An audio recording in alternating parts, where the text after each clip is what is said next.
patient and waiting for us. We're a little bit late today. I'm Kathy Hester. This is Cheryl Purser, and that is Lisa Rice. Indeed, the Lisa Rice, who we adore and love. It's kind of a cold day. It's all sunny. Can you guys see, like, in the background, there's like some little splotches of yellow and stuff like that. So I'm feeling my fall vibes. We had some audio. We're trying to up our audio is what we're doing and get the interviews to be a little better. So if you notice something weird or something's happening, go ahead and put it in the comments. I'm not seeing any comments, which makes me nervous, but I have my trusty laptop in case I can't put them over. Because do you know what happened? And let me tell you this. Oh, yay, there's a comment. Betsy, you've made my whole day. Because I had to, programs are constantly upgrading for good reasons, but then all of a sudden something else will happen, right? And it makes me into my neurotic little bunny self. I think that would be a good way to put it. Are you feeling like a neurotic little bunny or something else today? I have been neurotic for several days. I have been very stressed out for the past, week or so. Just, lots of things going on with work, lots of problems happening. So, I might have to step away from here for a few seconds, but I'll come back if I have to. Okay. And see, this is the thing. This is the married thing. So let's get into that for just a minute before we start talking about nourishing and all that. So I asked a very simple question to her. She told me more information than I needed, and that's how our day has been going. And it's not that she thinks that I need that information. But if you had that information, you wouldn't have clicked on the headphones thing, and we'd still be using the other thing. So, married life is glorious in all of its many ways, right? I know Lisa's married too, and I know your husband was trying to set up some stuff too, right? Yeah, and it's always like the minute before you're supposed to go live, everything blows up and it gets really stressful, and you're like, I think, was it a week or two ago? Oh, I was about to do a coaching session and he had set me up in some new system or something. And that always drives me nuts too, because then I'm like, wait a minute, I need time with this, And then it was late and my client was texting me and I was like yelling at him. Like literally I yelled at him. And afterwards, of course, I was like, I'm sorry I yelled at you. I was really stressed out. But that's what we do, right? And one of the things that I love about us and us, our show and our new show on Thursdays, that we get to be ourselves and the good parts and the bad parts. And we talk to everybody about them because I think these are the things that people hide, right? So like I was all excited and ready to try out our new mic sort of earbud situation. I was like, yeah. And then I was like, oh, it's 10:10 and Cheryl isn't up here yet. And then there begins the thing going. I was on the phone with my best friend since we were 11 the other day. She lives in Nevada, and we were talking about life and stress. And I just made a comment, and it was basically like, there's no point in stressing out over the things we can't control. And she's like, wow. And I was like, yeah, wow. I was like, maybe that's like the wisdom of getting older, It's just like, you're still going to stress. It's not like you're never going to stress, but you just have realizations that like, there's no point in getting yourself so worked up over certain things. And, I just feel like I get to practice that more, like, whereas before I would just get sucked into the vortex, I still get sucked in, but maybe not as much, or maybe I'm just more aware of getting sucked in. Does that make sense? It totally makes sense because I feel like I definitely got sucked in. And so for me, if it's something I know that's stressful to me and it's in the future, I can do these mediating things. Like when Apple just said my nervous system would never tolerate doing a live stream. I appreciate Kathy for doing these. And the thing is either it's super easy. Like it's nothing. I flip on some buttons and ta-da, I'm in my jammies talking to you. And then other times it's like, we got a new piece of equipment to do something. This is always the kiss of death for me. A new piece, of course she's tested it. And then of course the next day Ecamm is going to update. So now it's not tested anymore. So it's those things that I'm like, I went to bed going, oh, we've got this. We tested it. Everything's good. To, oh my God. Okay, we've got to go on, and now all these things are happening. And that's when I get emotionally deregulated. Of course. Because then all of a sudden the pressure's on. You can come in and get your, if you want. Yeah. We're all friends it's real. here. This is like, we should call the show like Real Life. Yeah, in Lisa and Kathy's houses, He was looking at me. He's like, "Are you live?" Like he can't get his oats. Like, no, get your oats. But you have to say, hey, tell him to wave. He has to wave to everybody. That's the price of oats. Yep, he's got to come in and wave. Well, speaking of oats, it's funny because I used to sort of, not meticulously, but measure out. I bought these. There he is. Wave, David. Wave. Oh, hello. And my. Go ahead. Oh no, you go ahead. I'm sorry, you were cutting up a little bit. Oh, I was just saying. I bought these containers from Costco. These like ceramic containers. There's like 6 of them that come with these lids. And I was making us overnight oats, right? So like, I do 6 of them at a time, and I do measure the oats and the chia seeds and the almond milk, and I put some flax and some cinnamon and whatever. And then I just like don't do it all the time. So now he just takes the bag of oats, he dumps them in a bowl, he dumps in puts a ton of milk. I don't even know how much he's eating. We go through oats so fast now, and he just eats them raw. He's not waiting for overnight oats anymore. So I should have him make his own video of making his oats every day. I'd be happy. He's like, I'm not waving at those strange people. I look at his bowl like, oh my gosh, like how do you eat that much? It's like, because he doesn't measure, he's just like pouring it in there. It's probably like 2 cups of oats or something. You go. We're rooting for you and your breakfast and how delicious it's going to be. That's all I have to say. I'm excited for his next lab draw. See how his numbers look after eating 5 cups of oats every day. His cholesterol should be amazing, right? Right. So, yeah. So for those of you who are just joining, we started a little late, but we're here, and Lisa and I are all about keeping it real. So I'm trying out new titles for our show. So I did, what is it? Nourish and Nurture. Because, and actually Doc is on here. So my video coach, Doc Rock, you guys have heard me talk about OBS, and OBS is in the chat too. So you guys check them out. They're awesome. OBS does a motivational minute-ish, which we all need. And then Doc is just hilarious. He's hilarious and amazing and super smart. But we were talking about trying to do this listening thing that we didn't do right. So Doc is here watching us. So I feel a little squirmy. We had it all set up, Doc. We got the AirFly. We got it all set up. We were both rocking the headphones, and then Kathy was trying to troubleshoot something, and she clicked her AirPod Pros.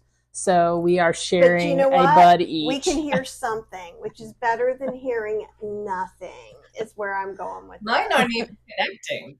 My AirPods aren't even connecting. So hopefully the construction in the back won't start up while we're talking. It's okay, because you know what? We may need a better title for this, since we're just like, what? For those of you who don't know, so Lisa came on my show earlier this year when we were doing Chef AJ's bundle. And I was just like, you were super cool. We need to hang out more. And so she's been coming on monthly ever since then. So those of you who hang out a lot know that. But for some people who don't know you, Lisa, why don't you go ahead and kind of do a brief introduction and And also, you could mention some things that might be coming up. And yes, that is that look at you personally, Lisa. Well, Kathy, no, I'm not very good at that. Well, my name is Lisa Rice. It's nice to meet those of you who I haven't met before. I'm a nutrition and lifestyle coach and a cooking teacher. I teach plant-based cooking. I'm currently in San Francisco, moved here recently from Austin, Texas, where I lived with my husband for 18 years and raised our son, who's still there. I worked for the Whole Foods Medical Wellness Center as a health coach for many years, and I am a partner with the doctors from Forks Over Knives, Dr. Matthew Letterman and Dr. Alona Pulday, with their new venture, We Heal.health. So I coach with them, I coach independently, and Kathy she gave me that look because I'm so used to promoting these other things I'm working on. I'm not very good at promoting myself, but I need to start promoting the things that I'm doing so that I can earn a living. So I don't have a lot coming up yet. I do regular one-on-one coaching, and I'm starting to do group coaching. So that is something I can promote. But I also have a class coming up. What I'm like, I can't even let you finish. You have a class coming up. Tell us about that class, and I will go back. I don't think I put it in the show notes last night, but I will come back and put it in the show notes, and I will also send it out in tomorrow's email. So if you guys aren't on my email, go down and look. You're going to scold me. I know. Scold me. So I usually do these classes, and you sign up and you pay the class fee, and we do it on Zoom. But I've decided to do it differently this time for a couple of reasons. One is Thanksgiving and Christmas and Hanukkah and all these holidays are coming up, and the holiday food conversation has already started. And I really want to help people be able to show up at their potluck or their family's house or at their own house and make easy plant-based dishes. And I want to do that because I know that can be a struggle for a lot of people. On my website, I posted an article I had written for Whole Foods about how to navigate the holidays when you're making healthier choices and you're having health transformation, and all of a sudden you're thrown into the middle of a holiday party with everything you're trying to avoid, right? So I really want to support people with that. And also, I really love turkeys as people. And that just makes me want to come snuggle you over in San Francisco. Have you snuggled a turkey? They're so cute. They're so affectionate. Like, I went to Farm Sanctuary with my son a few years ago, and I sat down in the turkey area, and they all came over and they started talking to me, and they were climbing in my lap, and they love it when you sort of rub them under their wings, and they gobble, and they're like, and they talk to you, and they're just and they're curious, they look at you. And so I was just like, oh, I love them so much. And then, Esther, the Wonder Pig, just passed away. And just prior to that, her buddy, Cornelius Corno, the turkey, who I absolutely love, is my favorite celebrity. He passed away too. And they had a very long, happy life on this rescue farm, right? Esther's dad's created this farm. And I loved watching Corno's videos. And anyway, it got me thinking about it's like Thanksgiving. And of course, everybody's going to center their meals around turkey. And I didn't start on this journey necessarily as an ethical vegan. I started, it was more of a health journey. And although I always loved that, that connection didn't really stick at first. But now, now that it's there, they can't not be there, And so I really I think people it's like sort of a automatic, like, of course I'm going to do a turkey, that's what you do, right? But it doesn't have to be that way. And I really want to offer everyone options. And for me, and I think we'd all agree anyway, at Thanksgiving time, especially, it's the side dishes we love. It's not even the turkey. For me, when I was a kid, oh my gosh, my mom's stuffing, she made the most amazing chestnut stuffing. So now I've made a butter-free, giblet-free version of that. And just all those yummy side dishes. And we can have wonderful centerpieces that are plant-based too. So anyway, I'm talking too much. So I'm going to do the class I'm doing it for free. Okay. It's going to be free. It's going to be my first foray into YouTube because I really want to help people. It's not even about like anything than help people in turkeys. Well, So it's gonna be my first YouTube. I have to tell you this now because since Doc came on, Doc said, Kathy, bring Lisa to class one week so we can help her together. And you're going to love you some Doc. So Lisa used to be it's not music producer, or was it music producer? No, I was a music publicist. Publicist, that's it. Yes. So I worked with rock stars. See, that's all. But no, you'll like Doc has done everything. So like he's worked for Apple. He's made furniture. He's a DJ. Makes his own miso. Yeah, he makes his own miso at home, which I want him to be on a live. He's a kindred spirit. Total kindred spirit. No, I love me some Doc Rock. I can tell you that right now. And you know he loves you when he gives you a hard time. That's right. And when we were at the conference, you remember I went to Creator Camp a couple of weeks ago. I was in the class with Doc. I was going to get it. And somebody else who didn't know Doc was there when Doc was doing his talk, because he's always like, oh, Paul Duncan's so old, he can't get up the stairs. You know, like he's just like really just kvetching about how old Paul is. That's because he loves Paul. And so I know that because I'm in the group with Paul, right? And they both do this to each other. So I turn around to her and I'm like, you know, it just takes a minute to get used to, but he loves Paul. It's like when he complains about you like that, that's what it means. And she looked over, she goes, they only hit you. And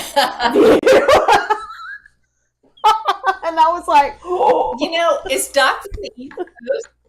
Well, it's like the East Coasters I grew up with. You know, is he from the East Coast? Doc, where are you from? Oh, Doc says he's blushing. Aw. And Obbs is also in this group with me. I think he might be. He lives in Hawaii now. He's probably in like some beautiful vacation location. Oh, and Obbs says I get crap all the time. No, absolutely. Yes, he is from the East Coast.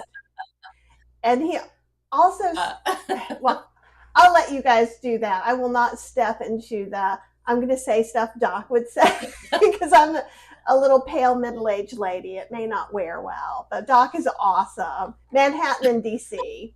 Yeah, I can see that now. I'm wearing my New York t-shirt today, even though I'm in San Francisco. You know, so my class is going to be free, and the class is going to be free, and it's going to be I'm going to try to do an appetizer, a main, a couple of sides, and a dessert in 90 minutes or less. You can totally do that. Yeah. And I know I can. I'm using the word try because I'm like, it's going to be live, so who knows what kind of mishaps could happen. It'll end up being okay. Just like go and embrace it, and we can be there to help you out some if you let us know what it is and stuff. We'll be there for you. Thank you. I figure I've taught cooking for so long, and I've done enough of the Zoom classes that it'll be fine. Well, it just feels more. It feels more what? Like that. Like there's more pressure when it's live like that. No? It is. I think it's also, there's some proof in the pudding kind of thing too, right? Because if I tell you, you can make this dinner in 90 minutes or less, and then I pre-film these videos on different days,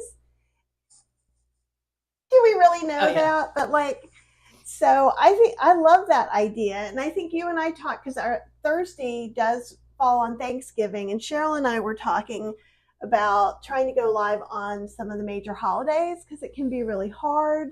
Just like what you were saying earlier, Thanksgiving can be hard. Christmas or Hanukkah or Kwanzaa or winter solstice, whatever your holiday is of choice, or just the fact that you exist in the world that has a lot of holidays from now till the end of the year. It doesn't even have to be your holidays. Yeah. You know, when I worked at Cotton Incorporated, they did like these holiday treat days. And so for 2 weeks, different departments all made a big spread every single day. Right? So you go up and basically it's like you're going to your family's house with a little, with whatever weird stuff they made with like Jiffy cornbread mix and all that stuff. And they certainly weren't labeled for dairy free, oil free. No.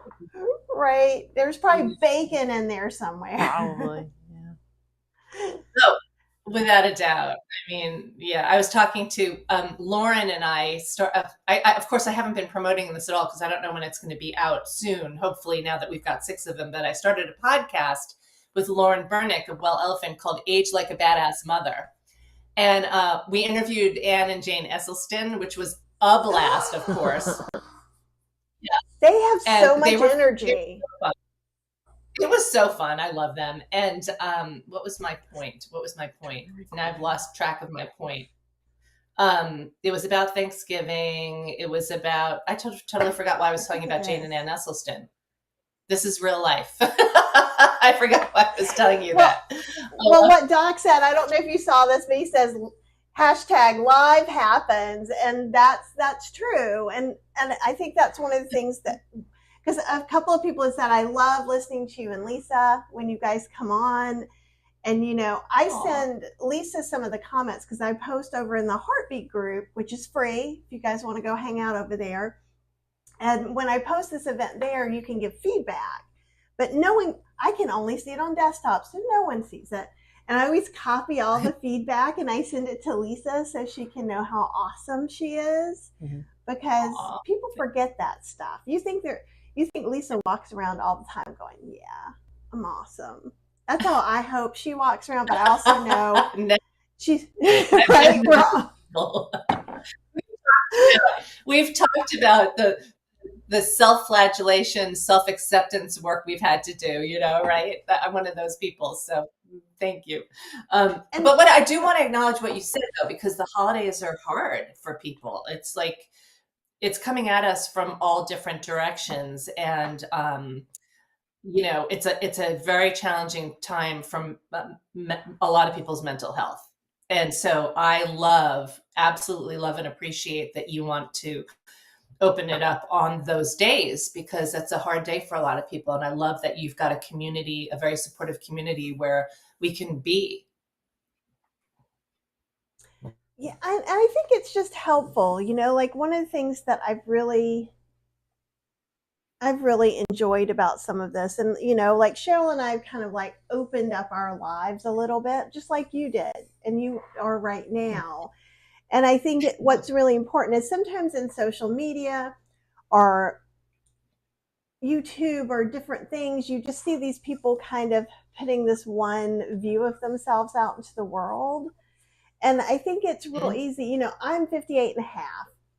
So we didn't have all that social media growing up, but we had women's magazines, which for me at that time were bad enough. So I can't imagine, so we're always kind of struggling a little bit with that. And I think it's important to show people vulnerability, to show people that things go well and don't go well sometimes. And like when we're talking about holidays, there can be anything from there's the food choices.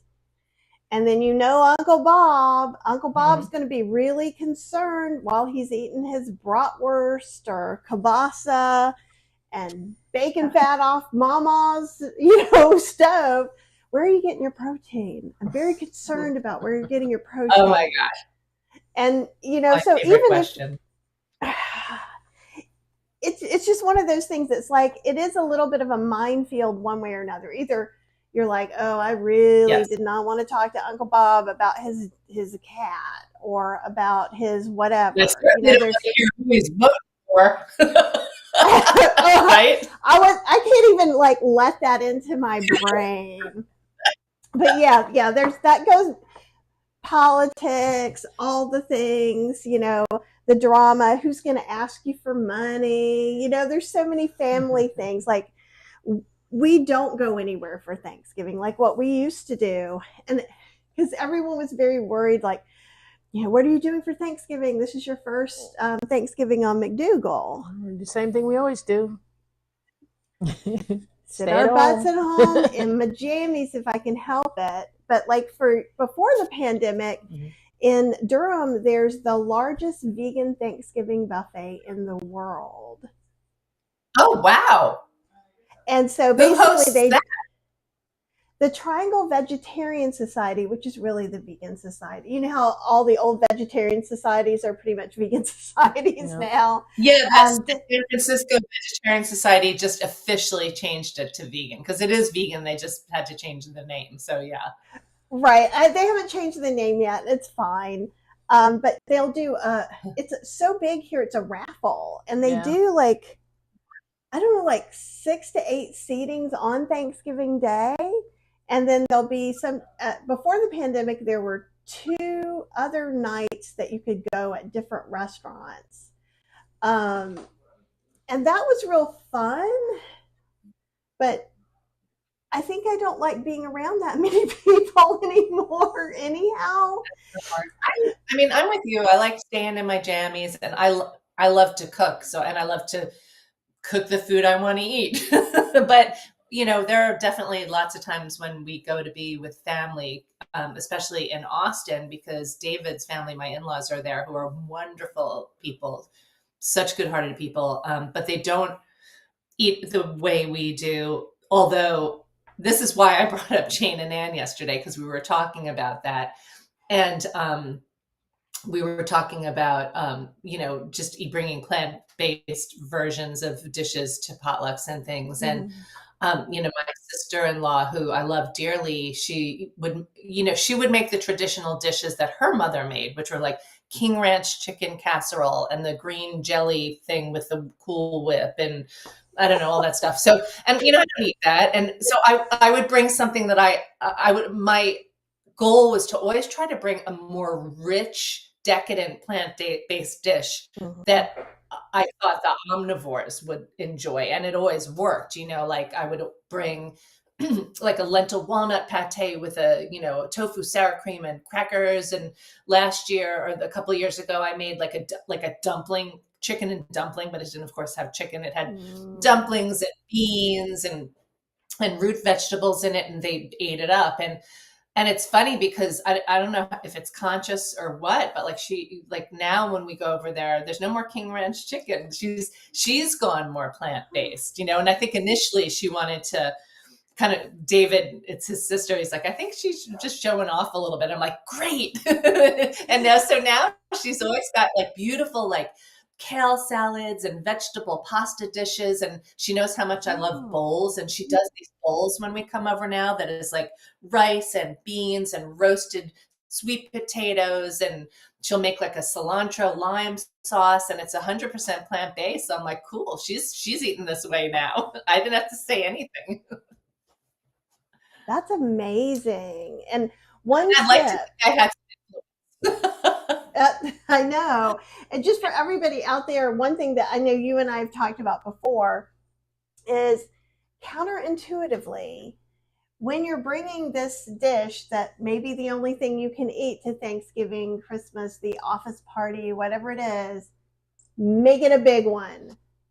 Double that thing, triple it. If you've got to take home leftovers to freeze, that's great. Make 2 trays, because the thing you think no one is going to eat, they're going to eat the bejesus out of it. Like, it's amazing. Like, I brought soy curls to our friends who are kind of, can be a little about some of my food.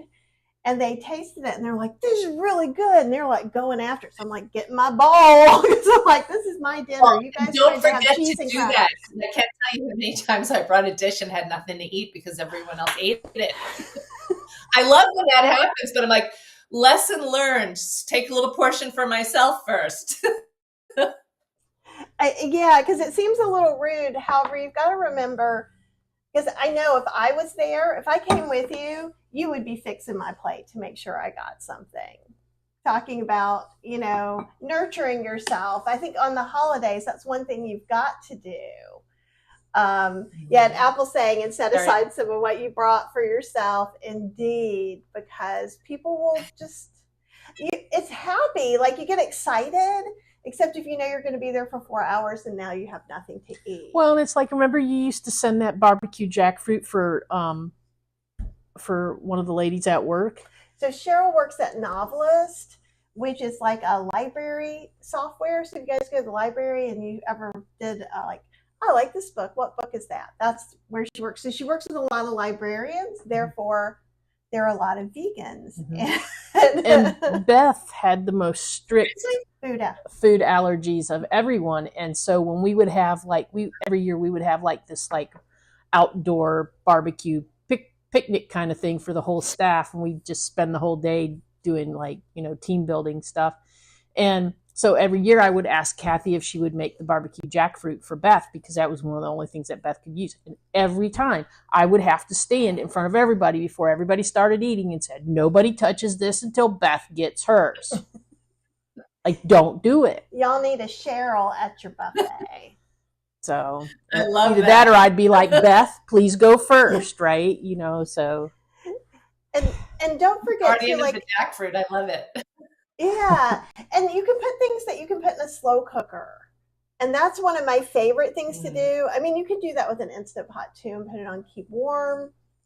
But that way you can bring more than just something that's not going to be as appealing once it cools down. And I have one of these casserole slow cookers. They make slow cookers and then they stop sometimes. So if it's incredibly expensive, don't get it. But it's like that 9x16 casserole dish size. And I've even made a little coconut cake in there, and you put that on the buffet. And Wow, I haven't seen one of those in a long time. Do they still make them? Is it like a vintage one? It's not vintage. No. But I should see if they're still making them. Probably got it 6 years ago. We got it about 6 years ago. So we'll see. But you don't have to have a special one, but keep lookout for your thrift stores too for things like that. And another thing you can do before you go, especially if there's lots of talking that might be kind of disruptive to your brain and your emotions because you're with family, eat a little something before you go too. So make sure that you go ahead, and if that's oatmeal, because a lot of times we'll eat our oatmeal for lunch, just have whatever makes you happiest. There's a soup that you're not bringing. And also I would say while you're cooking, to bring something, make something special to keep at your house. Yeah. Right? Well, yeah. And I always tell the clients I'm working with, I'm like, the holidays is not the time to stay super strict. It's the time to let yourself indulge in the richer versions of your plant-based dishes. So you may not eat cashew cream. You might be avoiding it for weight loss or, if you're, lowering your cholesterol. But I think that it's really important to not suffer from deprivation during the holidays when everyone around you is having this rich food. Maybe you're not using cashew cream. Maybe you're using tofu or beans, but allow yourself those richer dishes that will help satisfy, because that's what everyone else is having. And you don't want to feel like the person who's like, I'm going to stick with my salad and my, oats are fine. But when everyone else is eating stuffing and, mashed potatoes, you want to be able to indulge too. So I would say that's the time to allow yourself to do that. I agree. And one of the things that we've talked about is, it's funny because Cheryl had never had any vegan vegetarian foods until we got together. And now, and this is even before you went vegan, every year she wants tofurkey. I love tofurkey. She does. I loved it even when I still ate meat. Yeah. So I was like, I want the tofurkey, please. And there's something magical about that tofurkey, the one that has the stuffing stuffed in it, right? And then that gravy on it. And it's just something magical about it. Well, and also, I especially love it in Austin, Wheatsville Co-op. Every year at holiday time, they have this hot buffet and cold buffet all the time where you can go and get food. They weigh it or whatever. But during the holidays, they always have the tofurkey, the vegan options and stuff. They have a really good cornbread stuffing. But something I do, I haven't made tofurkey in a little bit, but what I started doing because they were doing it is they would roast the tofurkey, then they'd slice it and float it in the gravy. So when you went to the buffet and you put it, and so now, whenever I do make it, I do that, and it's so good. You're making me want tofurkey. I'm coming to your house.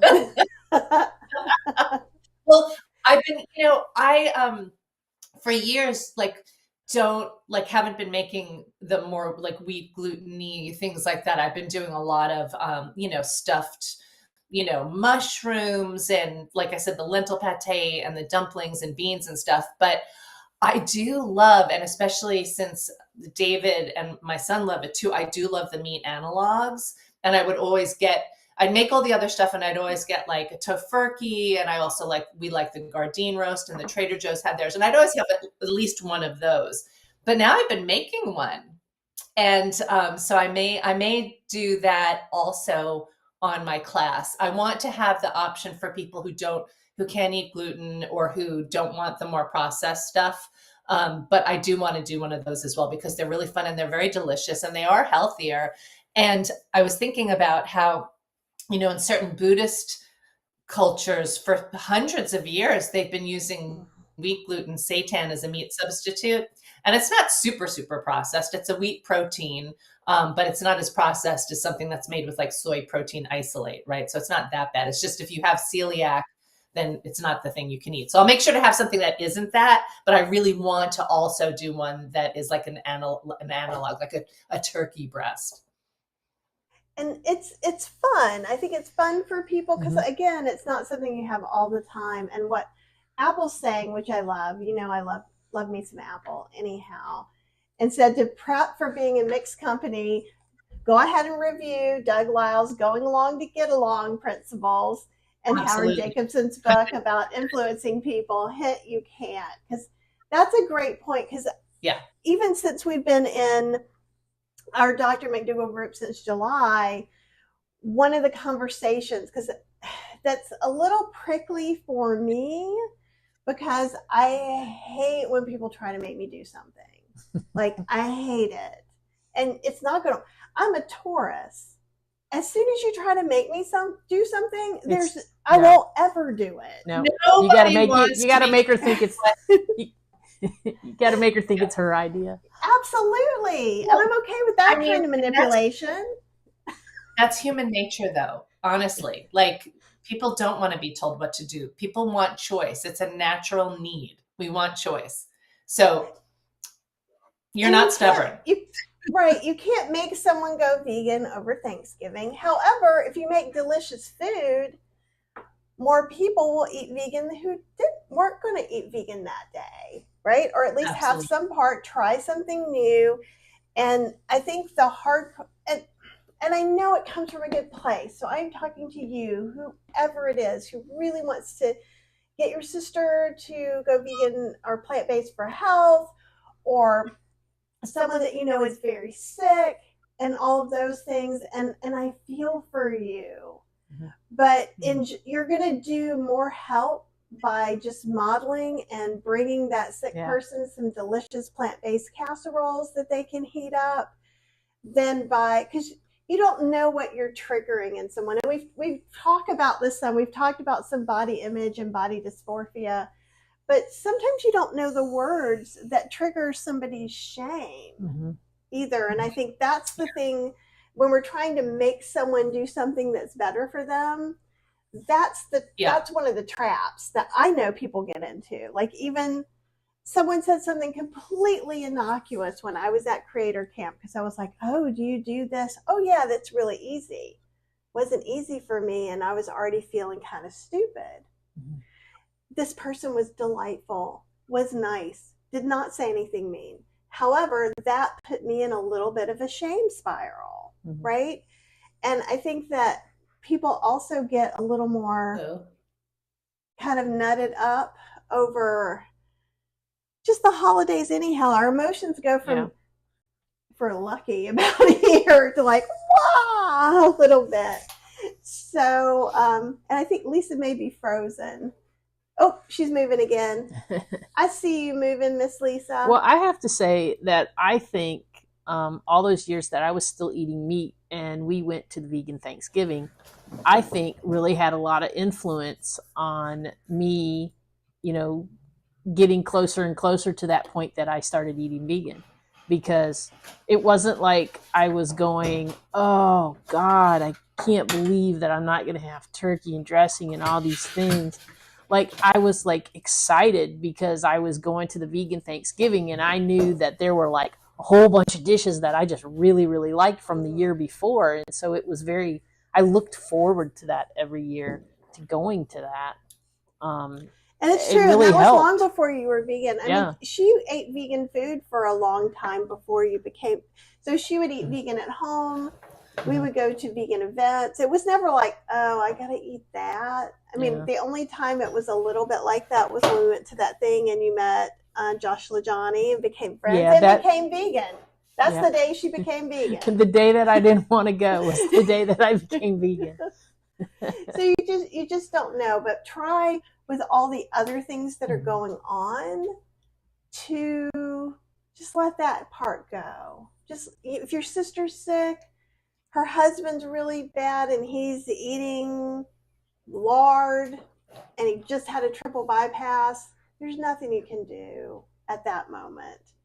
Yeah. So that's my advice and hope for you, is that you can let that go and enjoy your holiday, enjoy spending time with some of the people.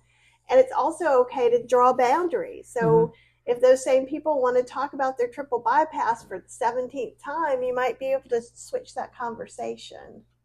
Lisa, how do you do it?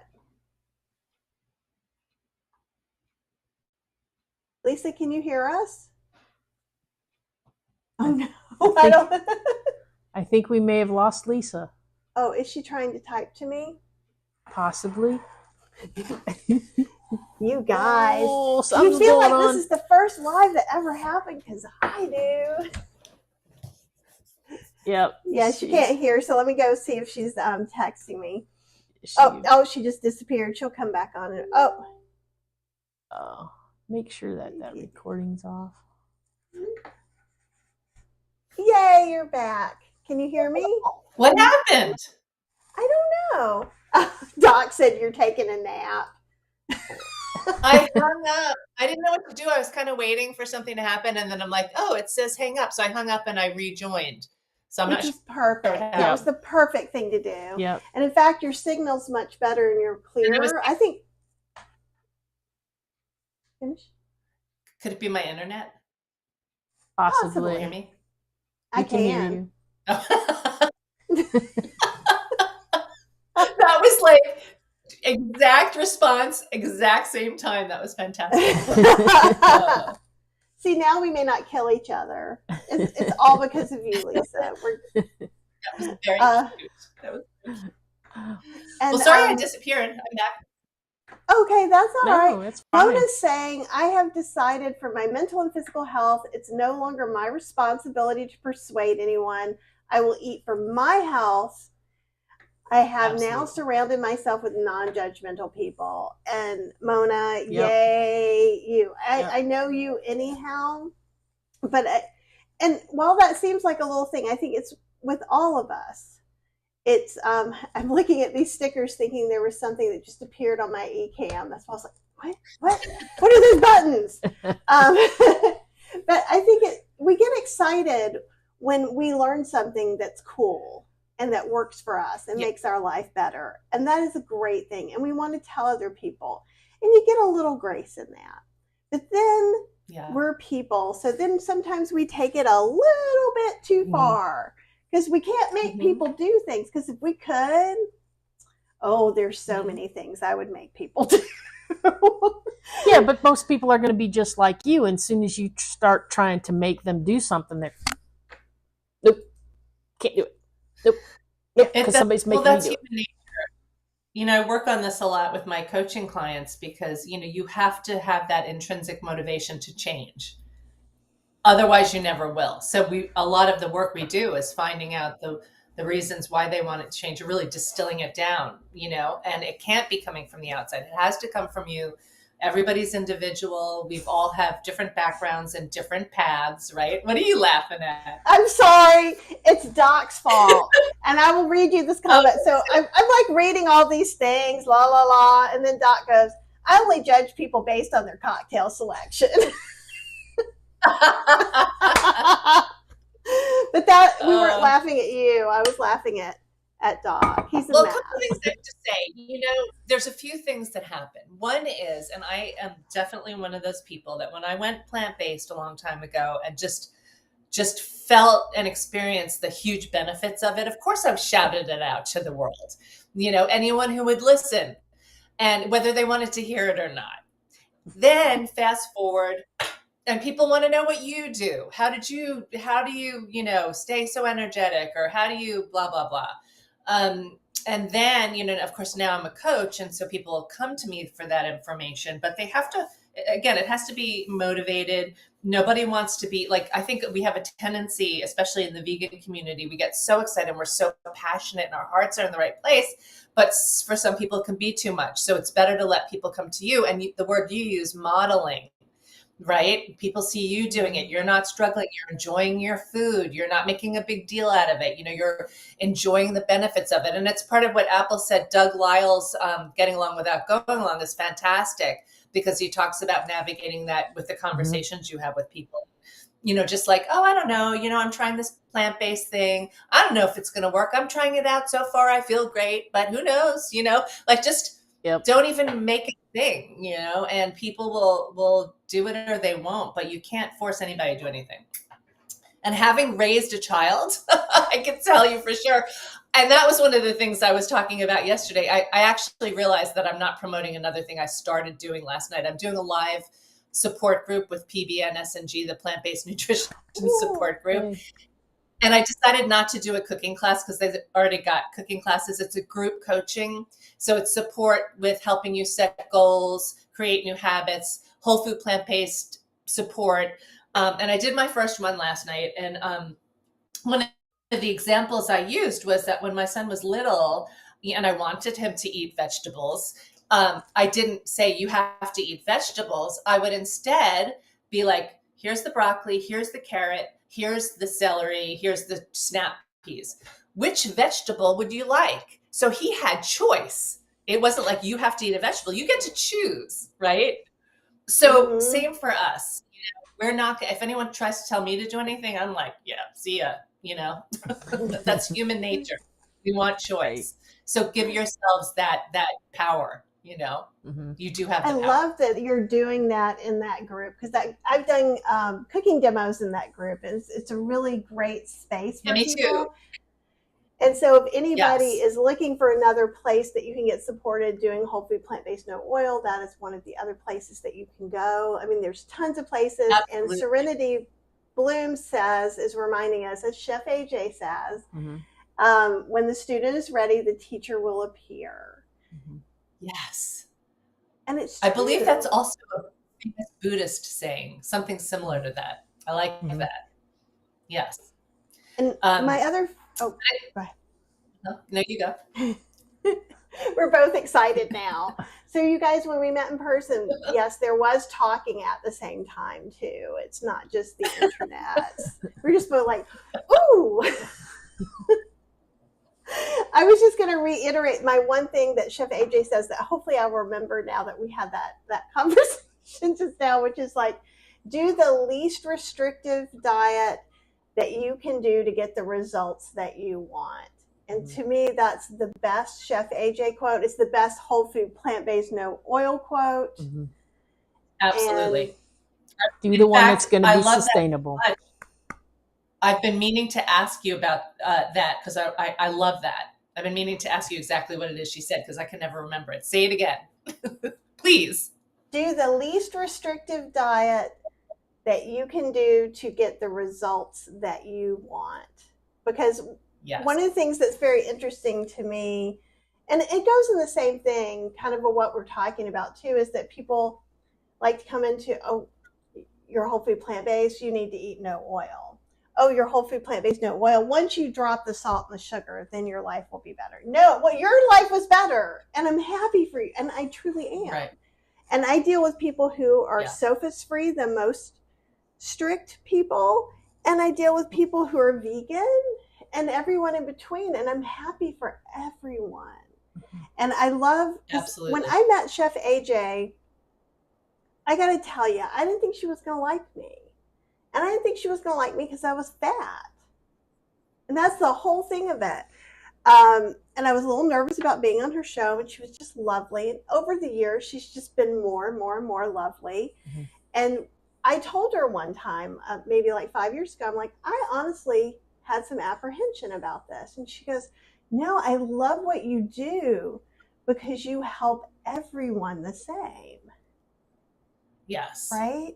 Yes. And yes. It's interesting. And I think sometimes this happens too when we go back to family and other things, kind of bring it back to the holidays. We make these like grand assumptions. Mm-hmm. Oh, well, now that I'm whole food plant-based, I'm going to go home and I'm going to get an earful.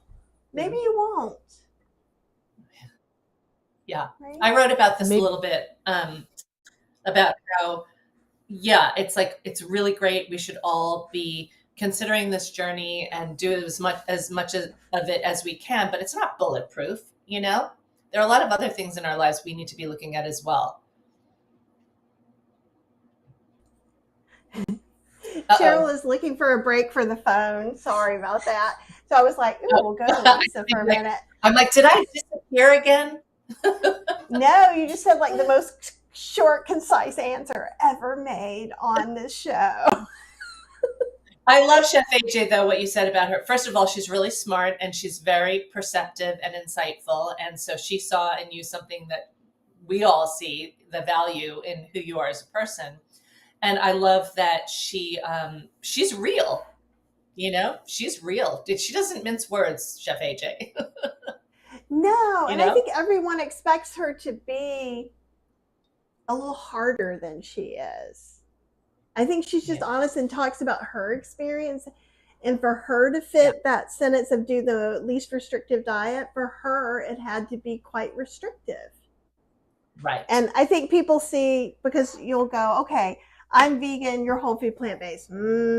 They already start getting ready for this, like, oh, I'm going to get an earful or something like that. And I think the thing is that she wants to help people genuinely. Mm-hmm. And I love what she does, like with her show, bringing all these doctors and different people on, and gives us all so much information. And she does all that, really openly and freely. So Apple is saying, the thing is, I don't find whole food plant-based sofa-free restrictive. And I think that's amazing. I find it freeing. Absolutely. This way of eating has been my liberty. I'm not knuckling down. I'm enjoying the ease around food now. And I think that's perfect. And to me, that is like the best way you can hold what you have.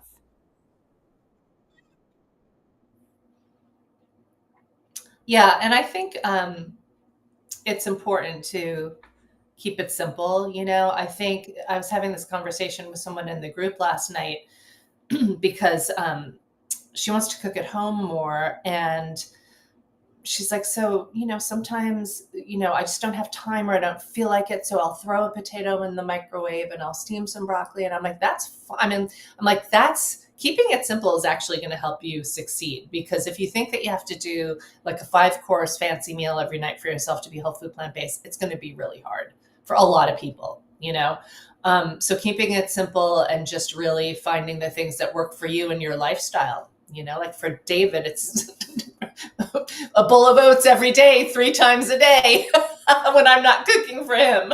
But seriously, when I go out of town, that's all he eats.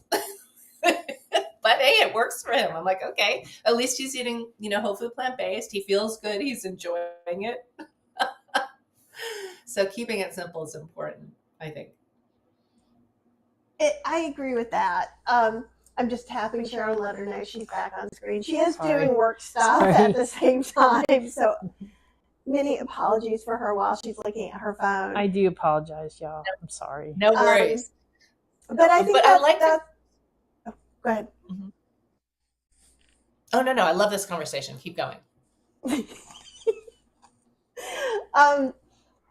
I think it is about making it as simple, like I'm trying to think of a way to make it like how Chef AJ said it. You need to eat as simple as you can do it and maintain it and feel satisfied. Like Cheryl and I are very different on the taste spectrum. Now, I could eat potatoes or rice and vegetables every single day, but I'm going to make something delicious to put on top of it, even if it's a spice blend. Like I made for Halloween.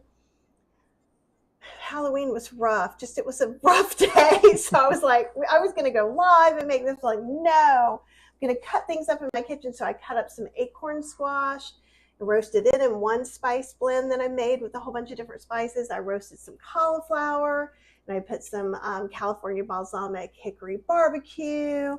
I roasted I know it was just potatoes, a spread of things. And like seriously, I had 3 things in the Breville over here. For those of you who usually watch, so I just had 3 things just roasting in the Breville, different times. What is that Breville? An air fryer? What is that Breville?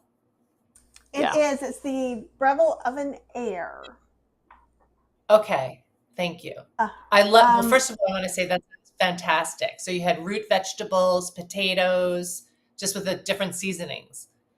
Right, and it all seemed different and special because I made like one I used like rosemary, one I used this, and then I made a bowl base of rice, and then I cut up pear and apple that I put separate, and then I took a couple of pears that were just about ready to go into the compost, but they could be saved as a sauce, and so I did the pears, some aquafaba, some apple cider vinegar. I forget what else I put in there. I put some spices and stuff. And then we just drizzled it over it. And it was like a fancy meal. It was. That really satisfied my need for something magical. But all I did was cut up things and put, you could do it on a sheet pan. You could do the same thing on a sheet pan in your oven. Absolutely. That sounds good. I'm so hungry now. Like, what can I cook? We got potatoes in that air fryer over there.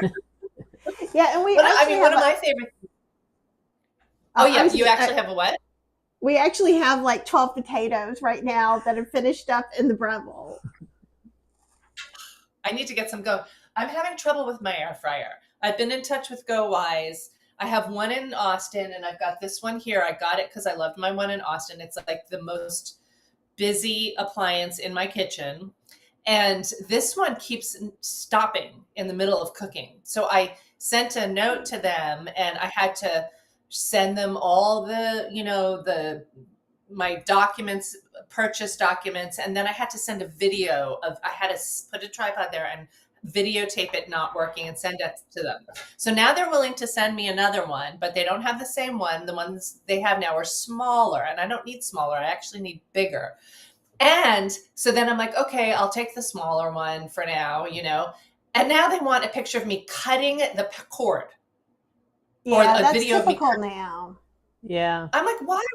I'm like, even if it works part of the time, who cares? Like, it's not working. I teach cooking classes. I cook for, it's part of my living. Like, why do you, let me have it if it works sometimes, which I can't depend on it, but I believe the dehydrator works in it, and my dehydrator, my Excalibur, is still in Austin, so I do use that. But anyway, I'm going to stop complaining about GoWise, but I am looking for a bigger, dependable air fryer. I love the Breville, and I'll tell you what's not good about the Breville and kind of why I decided it doesn't matter for a big one. So it's more expensive than the rest. And I do have a Ninja one that's one layer that folds up because Paul from my video group asked about it. So I got it to test it out. And that's I like that one. But they don't make enough food. Like you have to, I need like an oven size. Right. And the Breville back here, and I feel like I should be making something bigger so you guys can see the, Yep, that's the wrong way. There you go. Now you can sort of see the Breville over here. I like mine because it's got 3 layers. So I can do 3 layers of roasted beans, or 3 layers of tortilla chips, or 3 layers of whatever it is. So I need the Breville is great for that. And okay, so once you buy the Breville, and I don't know what the pricing is right now, but it's usually around $400, I think. I would also look on Amazon Warehouse to see if you can get like one of those returns or something like that. That's how I got my Breville food processor half Well, and price. sometimes Breville have what do they call that?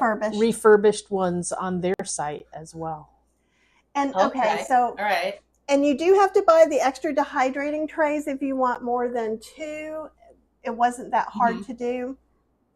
On the, I don't know if they've changed this on any recent models. This is my second one. On the first one, there's a sensor that's connected to the door that they know kind of messes up, and then it doesn't work. And so I was like, dude, my sensor, it won't work. That's why and you have a second one? And so what we did is we had to pay shipping. We had to pay shipping for that one, didn't we? What we did was we gave them like whatever amount they wanted, like $179 or $189, whatever it was, shipping. Which was basically shipping price. And there and back.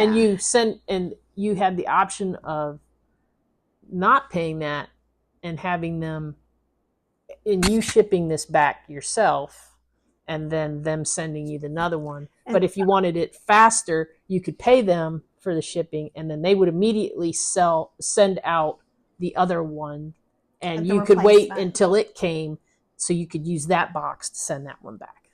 And that's what we did. So it was like a $400 thing, and then I will say on other Breville stuff too, because I have the Breville tea maker, which is like my total decadent little secret. I've not even made a video about it. It's like $300, but I got the bottom, so it has this glass tea kettle on it, and the bottom is just this little flat thing.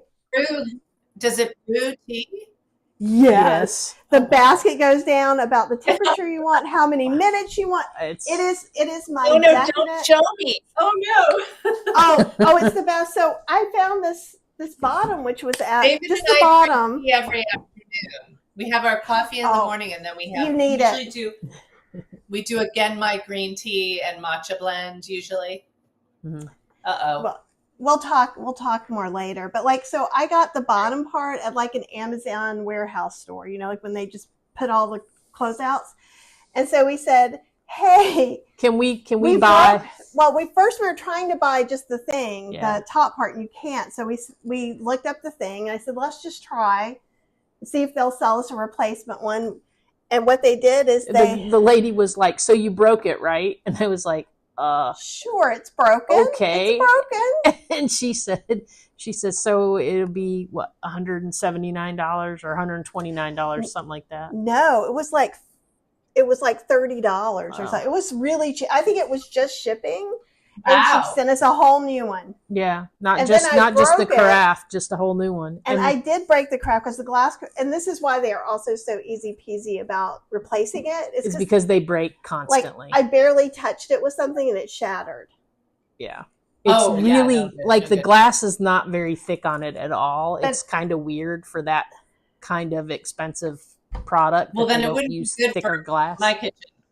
Okay, David would have to look at it, and it would crack. You just got to be super careful. If she can do it, yeah. We can talk about it, but I wanted to tell that story mostly so Breville's return policy is really, really good. And Doc has something to say about the cord cutting, and he said, cut the cord. It's super easy to safety mend cords nowadays. I'll give you Doc's email because and that's a total wasteful policy. David made some Photoshop comment because, I can't depend on it, but I need the new one, but it does sometimes work. So I kind of don't want to just totally trash it. So thank you for that, Doc. We're going to figure something out. But I just do really want to get a new, better brand now that I've had this experience. And I was looking on Costco because they sell a lot of different ones there too. But I'm looking at it, size matters. And I need one that's more like an oven and not like a smaller one. So, right. And we'll have some.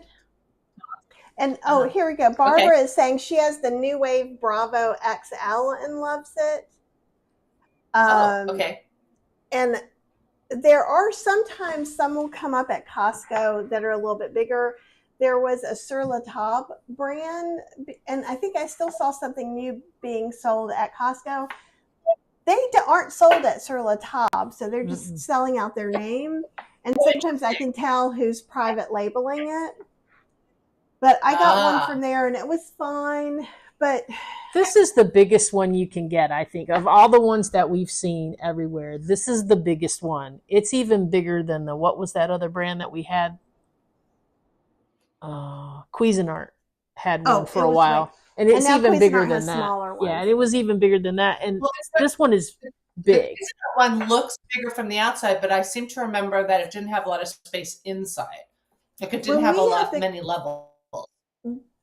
And it probably doesn't. This is pretty good. You're not supposed to have more than 2 of those air fryer baskets in. But on Halloween, I had 3, and I just moved them around. Yeah. It's just because that's a lot to ask for a small space to cook. Barbara says that New Wave one looks like the Breville. Okay, so I'll put that up again. The New Wave. I don't know the New Wave Bravo XL, and I did the air fryer book a long time ago, so I haven't been keeping up with everything. But you know what? I really want. Say what? Maybe I overloaded mine. I mean, it comes with 3 levels, so I use them. Well, this one's I don't know. I'd have to see pictures and see if maybe it wasn't quite. Because, okay, this is a theory only. If you put too much stuff in and you blocked a lot of the airflow, it could have overheated.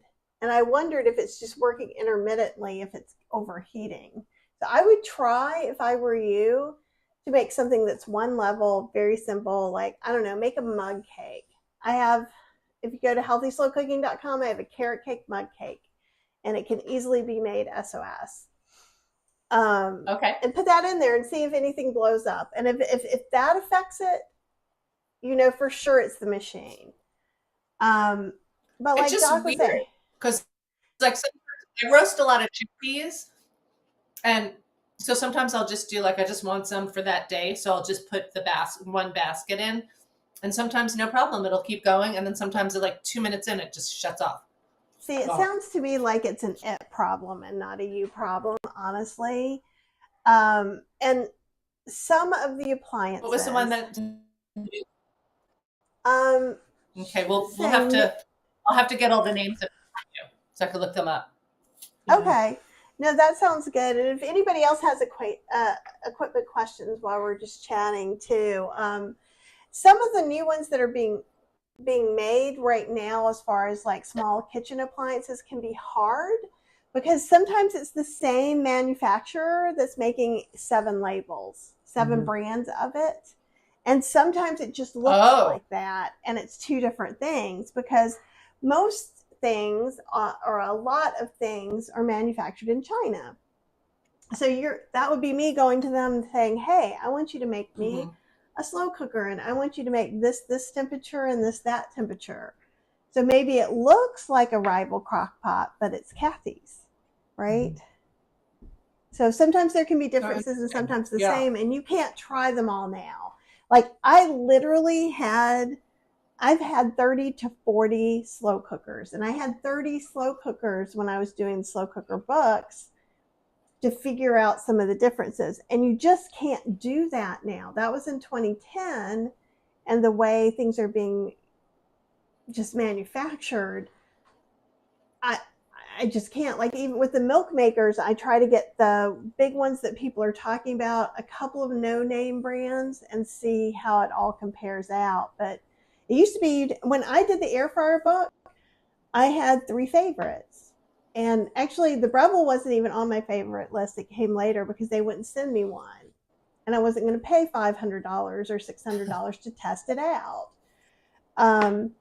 But the Philips brand is a really good brand. I still have my Philips from when I did the air fryer book. They're more expensive.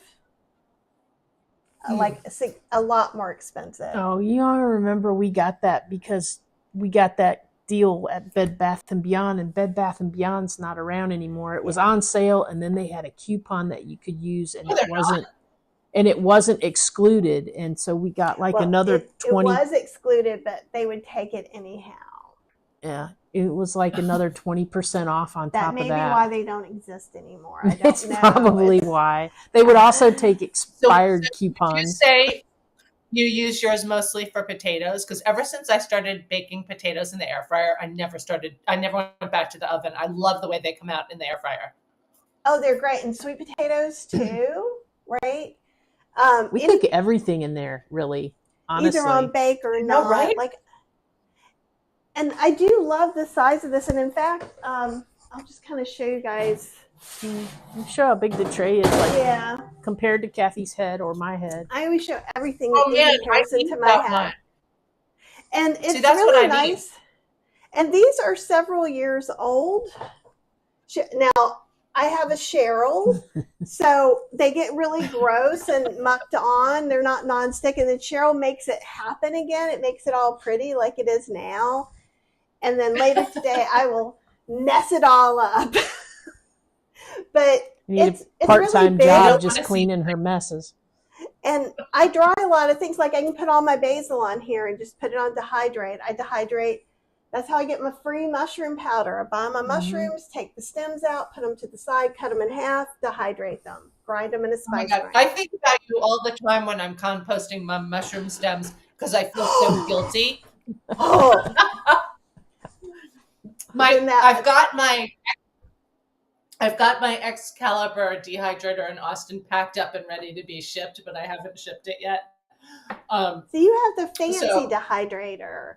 I have the Nesco, Yeah. you know, the ones that like a donut that stack on top of each other Mhm. that somebody's friend gave me for free that you can find in thrift stores. Yeah, they're usually $10 or less at the thrift store. Right? So Hey, can I ask you a question? Do you have a tip on? So I get fresh basil. I mean, I was growing my own, but now in San Francisco here, I don't really have any place to grow it. So at the farmer's market, I smell it and I have to have it. I get the beautiful fresh basil and I use it, but it's so abundant. And I remember years ago seeing people taking ice cube trays and freezing it in oil. Is that the best way? Oh, what? You can do it in water too? Mm-hmm. You totally can. So, like, I think, so you can sort of see back there, I have some pictures of basil that have probably been sitting there long enough that now they will become dried basil. My intent was that I was going to have a tray of Thai basil, a tray of lemon basil, and a tray of regular basil. And I'm pretty sure my dreams are dashed with that. But you can just puree the basil. You have to have some sort of liquid just to get it to puree. So you could use water. You could use a non-dairy milk, depending on what you're going to use it for. Well, I was wondering, like, because, obviously we're not cooking with oil, but if we suspended it in the oil to freeze it, then when we defrosted it and took it out of the oil and washed it, because there's something about the fat in the oil that helps preserve it more like a fresh basil. No? Doesn't make a difference? And also just think about that, like, so those of us who don't do oil, so when we haven't been eating with oil at all, but every once in a while, like maybe I'll make something with a little bit of coconut milk. So we're not even talking about oil. And it takes 3 times longer to get that pan clean. So you'd have to be scrubbing that little basil leaf. Oh, that's a good point. So I would say no to that. But what I have done, and what's often done, like in the freezer section, you can get those little cubes of garlic or ginger or basil. A lot of times you can find them without oil. So you could either mince it up with a knife and freeze it in there. I would just go ahead. I like the idea of pureeing it like with some water and freezing the cubes like that. Because then the water's not really going to interfere so much. And then when you defrost it and you put it in your pasta sauce, it'll give it that fresh basil flavor, right? Yes, and the water's just going to evaporate, right? You're going to put it in the pan, and then it's going to just kind of leave that. Frozen spinach. And you can make a little pesto too. So one of the things I do to make an oat parmesan works just as fine with pesto.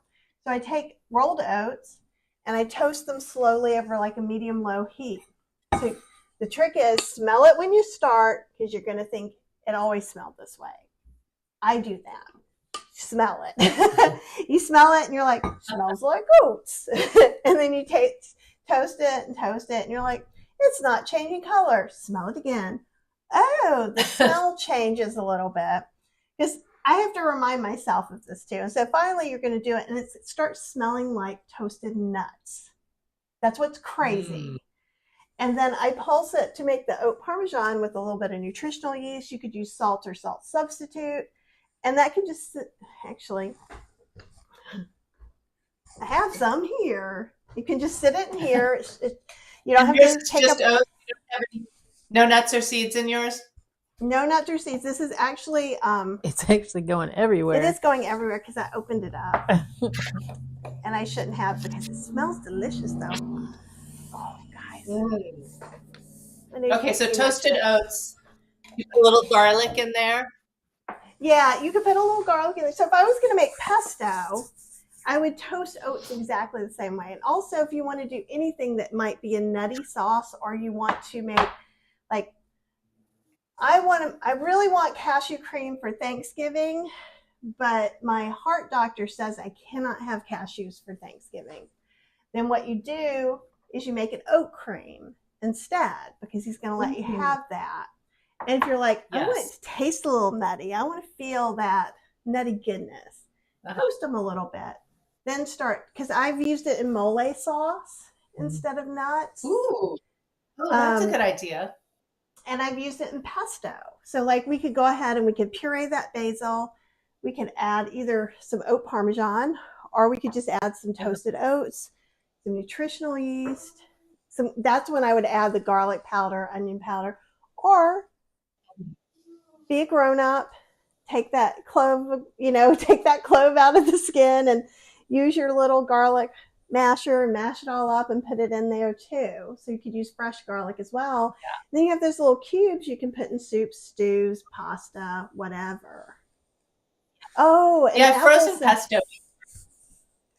Oh, you go ahead with frozen pesto, and then I'll talk about apple after. Oh, I was just gonna say I freeze pesto for sure, but sometimes like I just have all this beautiful fresh basil, and I think about being able to use it, not let it go to waste for one, but use it like fresh basil, get to have that flavor, not pesto. So that's why I was asking you about the freezing the actual basil leaves. And I think that I'm going to try the water. But then now you've got me excited about making my Parmesan out of oats, because I usually use like sunflower seeds, and I'll throw some cashews or some almonds. I do that in seed because I don't have any heart disease issues, and I'm able to eat that stuff. But I do like the idea of playing with the oats with that. So thank you for that.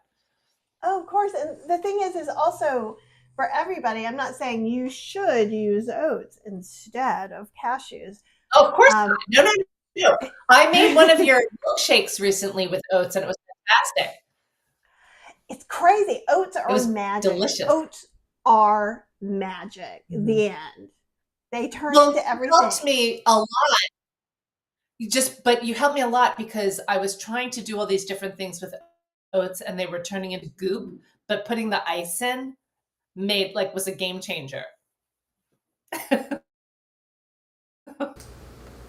For that. What did I just do? Turn on the cam link. Am I back? Where? Yeah. Oh, I'm so sorry, Lisa. Just give me a minute, because I just messed something up. What do you mean I turned on the camera? No, that's not why the picture's messed up. Did I delete my scene? I don't think so. Isn't it in that folder maybe? I don't know how I clicked this. Y'all, this is here we go. We're back. It's exciting. So Lisa, all the little things I have set up were just gone. I must have clicked accidentally on some little carrot. But Apple was saying mix Kathy's oat cream with her onion cream. She thinks it's heavenly. Ooh, that sounds wonderful. Right? And so an onion cream is just roasting an onion and pureeing it, because it loses its bite. and then just pureeing it with a few things. That's on Healthy Slow Cooking if anybody wants it. What are some of your substitutes, Lisa? For what? I don't know. You pick some. I'm like, which ones? I always ask open-ended questions like that. I don't know. I don't even know because it's so just part of the lifestyle. But I think that I have to say, I do use a lot of cashew for like the more dairy style things. Like I'll mix oat milk with cashew to make a creamer for coffee. But I also, I started off macrobiotic. And so I use a lot of tofu too, because back then no one knew to use cashews. So I find silken tofu is wonderful for sauces. What else do I use? I play around with using like white beans for different things as well, because I find that works really well. I don't know. I've had to adapt some recipes when I go on like PBNS&G. Lauren's her support group is for heart disease, so I'm not using any nuts and seeds. And I typically will use, even though it's still a higher fat, if you're trying to reverse your heart disease, tofu is still going to be less fat than nuts and seeds. And I have, like I said, I have a little bit with beans, but not so much. I like to bake with beans, and I like to bake with Japanese sweet potatoes a lot. Like instead of banana, I use Japanese sweet potato puree. Ooh, tell us about that. Tell us more. Well, Japanese sweet potatoes are my desert island food. If I could only have one food for the rest of my life, I think it would be those. And I love them just baked and roasted. If I'm traveling, I'll bake a bunch of them, throw them in my backpack, and eat them on the plane. But I don't know. I've been making muffins, and I'll do like different loaves, and then how you use banana as a substitute or applesauce. I'll use Japanese sweet potato and it comes out great. You could probably use white potato too. I don't know. I don't, but I like to use Japanese sweet potato because it's so good for you also. I love that. But yeah. And I actually recently made Chef AJ dessert with Japanese sweet potatoes. It was like an oat-based dessert. I just love them. And I love, because I live here in Inner Richmond in San Francisco, on every corner, when you walk out my door and you walk half a block, there's like an amazing Asian market there. And they always have the Okinawan sweet potatoes, the ones that are just like purple and starchy inside. They are so good. And when you cook them, they're just beautiful.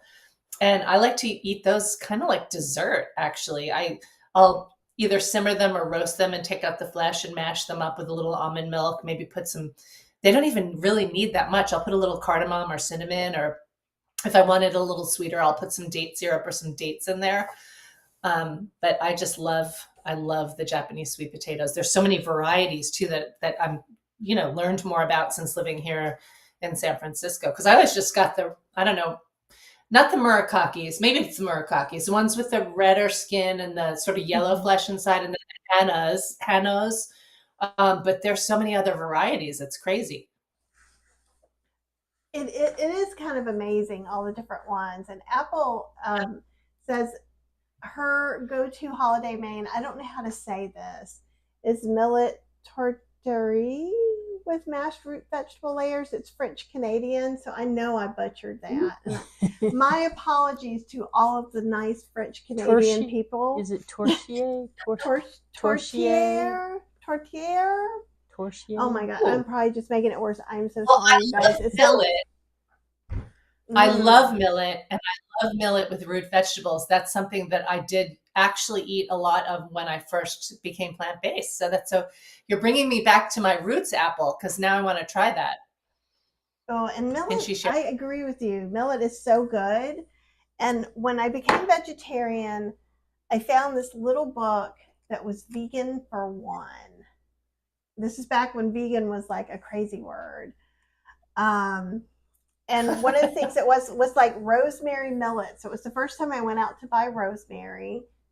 and to have millet. And I just remember I just felt, because I was 18 then, felt so grown up. It felt like fancy meal with, a new to me stuff that I cooked all by myself. I mean, if Cheryl's millet got was it. in your vocabulary at 18, you were pretty sophisticated. Right? And I think it's hilarious because millet is in some cultures not as good as rice. So you eat millet because you're poor and you don't have enough money for rice. In this country, it's the birds, right? It's what they put in bird seed. It's like, it's like most of us don't have recipes for millet, but yeah. Remember that for the But zombie I remember when I was right, raid your bird food. But I used to make a loaf all the time with millet and delicata squash. That sounds really That was lovely. really good. It was like, I don't even think it had anything much else in it. It was just like cooked millet with delicata squash in it, like chunks of it. And I would make like a little kudzu gravy on the side. It was really good. It was super simple. Oh, it reminds me when I was living in New York, because I lived in New York a bazillion years ago, like 30 years ago. Yeah, me too. We were probably there at the same time. That's when I was making the millet with the delicata squash. I was living in New York. Oh, that's awesome, because there were a couple of macrobiotic restaurants, and I remember I would go in and you'd pick your things and then have those giant rice cookers full of, like, you could get mixed grains, which would have temple in the village. Yeah, the temple in the village. Oh my gosh, you went there? That place was fantastic. I wonder if it's still there. I don't know. You think? What's it called? The Temple in the Village. It was the West Village. Okay. Oh, they had it was like West 4th or West 3rd or something. Giant. Yeah. And I'd never seen the line anything.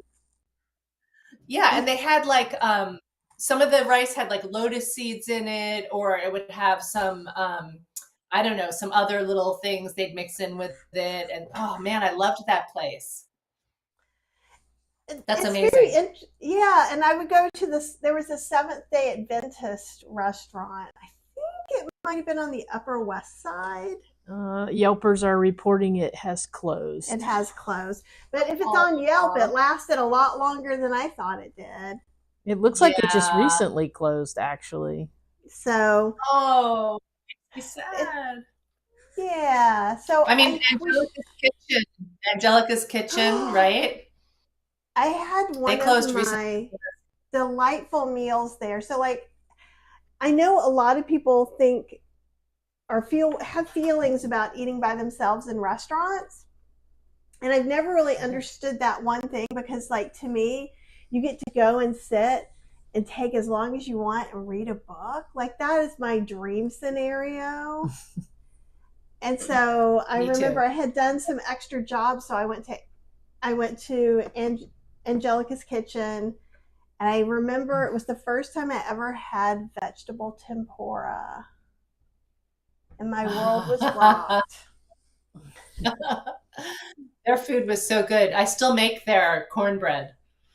It's like that very dense cornbread that's made with brown rice, and it's so good. But it's like really dense. I still make that. I actually have Leslie's cookbook still. It's not in print anymore, but I've still got it. But I used to go there a lot and get their cornbread, their miso soup, and I'm trying to remember what else. And then around the corner, I don't know if you ever went to Dojo's on St. Mark's Place, but they had like these tofu hijiki burgers. Because, I was like living on a budget. I was, living in New York City in my late teens and early 20s, and I had no money. So I had to find all these places I could eat at within my budget. And so those were some of the places I would go to and just get like this sort of simple things. Now you're making me nostalgic for my macrobiotic New York days. That's awesome. Yeah, I'm feeling it too. Because I ate a lot of bagels, pretzels, and knishes. Oh, knish, New York knish. The mustard. Oh, so good. What's the place? Cat? Is it Cats? What's the place on? There was on Houston Street. It's the deli. It's a Jewish deli. They have the best knishes, and of course the bagels. Yeah, we'll have to meet in New York. Okay, that sounds good. We'll make our list of things. And so Kelly's also saying there's a Ninja double oven that's just come out, and Oh, I think I've seen the one with the double baskets. I don't know about the double oven. There's one with 2 baskets that's at Costco now, but I don't know how easy it is to go to Costco in San Francisco. it's not that hard. But yeah, maybe I'll see if they've got one. I need, like again, it's size matters here. I need one that's gonna really support all the cooking I do in it. So, but I am still eyeing yours. I'm gonna go look that up. I'm gonna look on the Amazon warehouse because I've never done that before, and just kind of poke around and see what they've got. And you need to be on your computer. I don't think it does the. I will. Or actually, it doesn't do it very good on if here. if you're on your phone, you won't see the Amazon warehouse drop down, and a lot of people get frustrated by that. And there's some other places you can look too, but you could also just Google refurbish Breville oven air and see what comes up for that. All right. Okay, I will do. Rebecca says she misses living in New York so much that it actually hurts her heart sometimes. Oh. It's a wonderful place to visit. And Deborah says it's Katz's Deli, and that's what I think you're right. Those Knishes, whenever I go back to New York, I go there. And then I always have to, all the bagel places now have vegan cream cheese. I know it's not healthy, but I love getting a hot everything bagel with the schmear. And they have all these vegan options now. It makes me so happy just to have one of those when I'm there. Well, there's something different about it. So when we were driving up to the Northeast, we did drive through New York. So we did get a bagel with vegan cream cheese. So Cheryl's saying that there's a used like new, which is really good, for 17% off, which is $314.96. There's a used acceptable for $2.44. And there's a used acceptable for $2.44. So sometimes they'll say what that means. So like, I think my Breville food processor was good, and so I was a little nervous about that. So of the levels, and it's like has scratches and marks on the outside, and there's nothing on the outside. In the inside where it holds the blades, the little case, there's a scratch in there that I only saw because I was looking for it. Like this one that's $2.44, the first one that I come to in the list, is you can look in the list and it'll tell you like what is wrong. And this one says it has major cosmetic damages but is still usable. Large cosmetic imperfection on top, front, or sides of item. Item will come in original packaging. Packaging will be damaged. And I have found for myself when I've gotten stuff, nothing to the size though, but when I've gotten some stuff and it says that it's acceptable, and when I read through it, it says it's got damage, but then it says it's come in original packaging, but the package will be damaged. A lot of times it's just the package that actually is damaged when it gets here. So I don't know if we've just gotten lucky. It could be different, but here's the other thing. So when you get these and you're like, well, this seems like a crapshoot. It's not like when you go to the thrift store and you bought it, you can't bring it back, right? This is Amazon. So you get it and someone cooked egg in it and burned it on or did some weird thing. Cheryl just made my comment window go away. I'm sorry. That is okay, but that just made me nervous. I'm like, did we just shut down? What happened? There was a big pile of your Parmesan on top of the keyboard that did not look like it was going to end well. Welcome to our life where we are not communicating well. Lots of nutritional yeast. We probably all have nutritional yeast in our keyboards. No, that's very, very true. But because also if you go to qvc.com, look up as is. That's how I got my Ninja fold up air fryer toaster oven thing. And I got it for $99. And they were selling for like $300. Wow. Oh man, I love all these tips. Thank you. Ours was fine. Ours was perfect. Got one from my mom, and it was a little dented up a little bit. More dented. But she didn't care. She was like, I don't care if it's dented. Yeah. And I was reading the reviews, and someone was saying that theirs had like burnt cheese on it. Like someone had demoed it at the QVC and just put it in the box.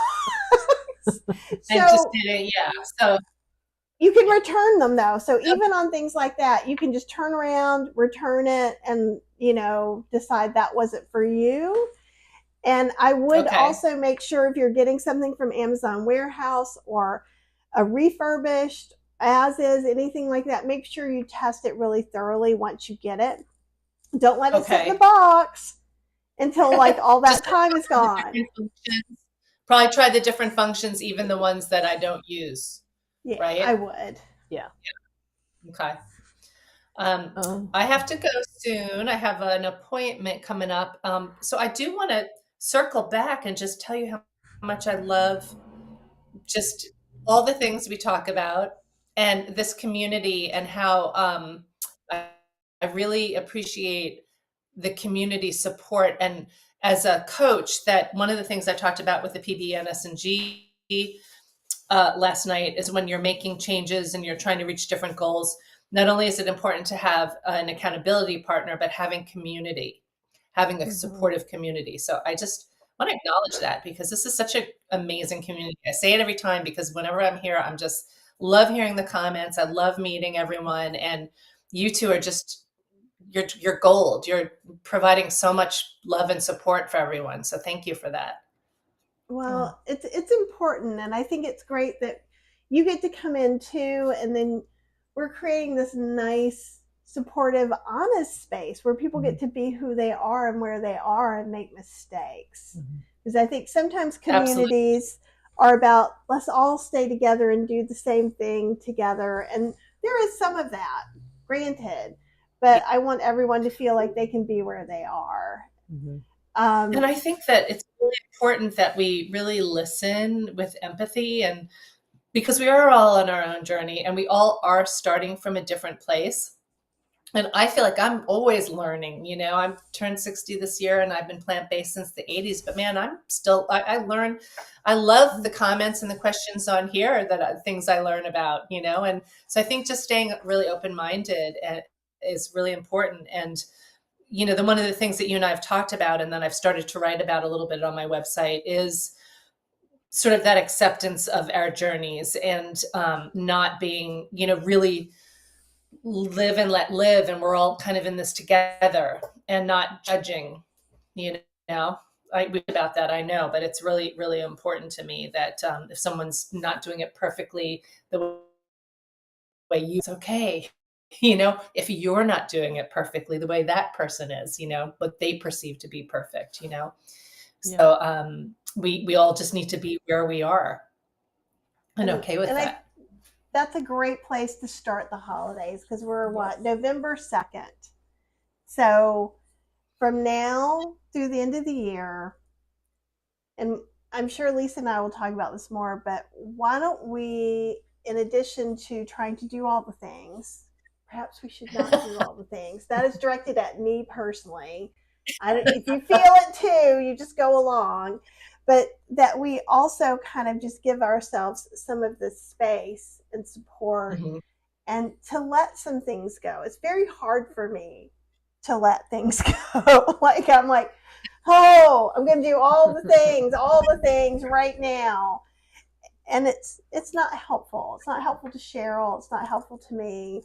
Well, it just stresses you out, and then you have a bad day, and then that's not no fun. That's no fun for anybody. Right, and that's all of us too, though. And we let's look at what some of our triggers are. Mine is tech not working. So, hi, I'm Kathy, and my trigger is tech not working. My name is Cheryl, and my trigger is tech not working for Kathy that triggers her. I can almost guarantee you that if David were next to me, I would be saying, my biggest trigger is tech not working. And he would say, mine is when tech isn't working for Lisa, because he's my tech guy. And that's really the only time I think I yell at him. Right? Yeah. I'm going to Well, work that's on being more patient and kinder. well, and we do, and also be accepting of yourself when you can't. Like I'm trying sometimes if I'm really frustrated with something and maybe we can't communicate, which just makes me more frustrated. I try to wait till I can take a breath and I can be in a normal space again, and I try to explain what happened and what I was trying to say and I couldn't say.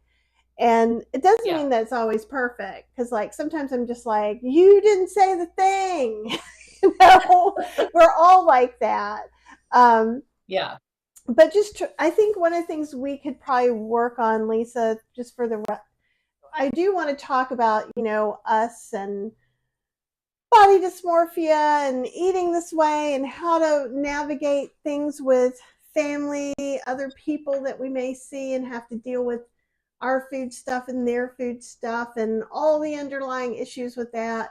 But surrounding all of that is us trying to be a little more centered, a little more focused on what our goals are, and trying to notice when we're getting triggered so that perhaps we can choose to step back instead of step forward. Like when Uncle Bob says, how you get you're like, oh, hello, Louise, how are you? Right?